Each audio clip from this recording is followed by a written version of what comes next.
नमस्कार दोस्तों, आपका स्वागत है हमारे चैनल बियॉन्ड में। मैं हूं पारितोष सिंह बघेल और ये कहानी हमारे हॉरर सीरीज़ की चौथी कहानी है। ये कहानी आज से 30 साल पहले छत्तीसगढ़ के कोरबा शहर में घटी थी और ये घटना मेरे अपने सगे मामा जी के साथ ही घटी थी। इस कहानी को शुरू करने से पहले हमारे चैनल को सब्सक्राइब करके बेल आइकन को टच करना ना भूलें। मेरे मामा एक बहुत ही सिंसियर और हार्ड वर्किंग इंसान है। वो काफ़ी कम उम्र में ही काम करना और पैसे कमाना शुरू कर चुके थे। उस दौर में वो घर बनाने वाले रेत के बिजनेस में इन्वॉल्व थे।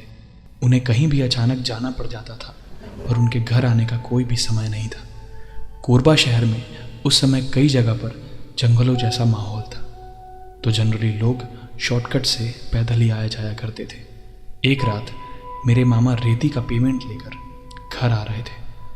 रात के करीबन 12:30 बज रहे थे। मेरे मामा जंगलों के बीच से होकर अपने घर की तरफ जा रहे थे। तभी मिट्टी में सने हुए उनको अपने जूते के फीते खुले दिखाई दिए। एक किनारे होकर वो एक चबूतरे पर अपने पैर को रख कर जूते का फीता बांधने लगे। तभी उनकी शर्ट के जेब में रखा हुआ पेन उस चबूतरे में गिर गया। मामा ने फीते बांधने के बाद पेन को उठाया और फिर से अपनी जेब में डाल लिया। उस रात वो घर पहुंचकर आराम करने लगे। कुछ दिनों तक तो सब कुछ शांत था, लेकिन एक रात मामा जी के रूममेट ने उनको आधी रात को कहीं बाहर जाते हुए देखा। उनके रूममेट को थोड़ा अजीब तो ज़रूर लगा, लेकिन पहले दिन तो वो नज़रअंदाज करके सो गए। लेकिन ये सिलसिला अब रोज़ का हो चुका था। जब मामा बाहर जाते थे तब उनका रूममेट उन्हें आवाज़ लगाता था, लेकिन मेरे मामा उनको पूरी तरीके से अनसुना कर देते थे।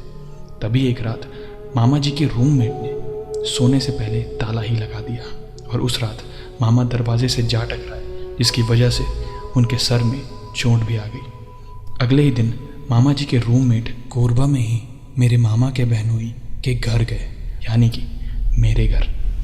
उनके रूममेट ने पूरा हाल बताया कि वो रोज़ रात को कहीं चले जाते हैं और वापस भी आ जाते हैं, और कल रात को तो हद ही हो गई। जब उनके सर में चोट लगी तो उसके बाद उनको रोज़ बाहर आने जाने की बात बिल्कुल भी याद नहीं थी, जैसे वो कभी रात को कहीं गए ही नहीं। परिवार के लोगों को ये बात सुनकर बड़ी घबराहट हुई। सभी ने सोच लिया कि एक बार मामा जी को किसी पंडित को दिखाना ठीक रहेगा। फिर मामा को लेकर सभी पंडित जी के पास गए। पंडित जी ने खुद से ही उनसे उस रात की चर्चा की जब वो रेत का पेमेंट लेकर वापस लौट रहे थे। पंडित जी ने खुद से ही उनके शर्ट से पेन गिरने के बारे में उनको बताया। ये सुनकर मामा को आश्चर्य हुआ कि ये बात आखिर उनको पता कैसे चली। फिर पंडित जी ने बताया कि उनका पेन जिस चबूतरे में गिरा था वो कोई चबूतरा नहीं बल्कि एक लड़की की कब्र थी। बाद में इस बात का पता चला कि काफ़ी पहले उस लड़की की शादी होने वाली थी और किसी वजह से शादी वाले दिन ही उसका रिश्ता टूट गया और उसने चर्च से कूदकर अपनी जान दे दी। और उसकी आत्मा उसके साथ हुई चीज़ों के कारण बहुत गुस्से में थी। उस लड़की की आत्मा जगह जगह भटकती थी और वो मेरे मामा के साथ भी ऐसा ही कुछ करवाना चाहती थी जिससे वो उन्हें अपने साथ ले जा सके। तो ये थी छत्तीसगढ़ के कोरबा शहर की और मेरे मामा जी की कहानी। दोस्तों, अगर आपके पास भी कोई रियल हॉरर एक्सपीरियंस या कहानी है तो डिस्क्रिप्शन पे दिए गए इंस्टाग्राम, मेल या फिर कमेंट बॉक्स पर कमेंट करके हमें कांटेक्ट करें। धन्यवाद। जय श्री राम।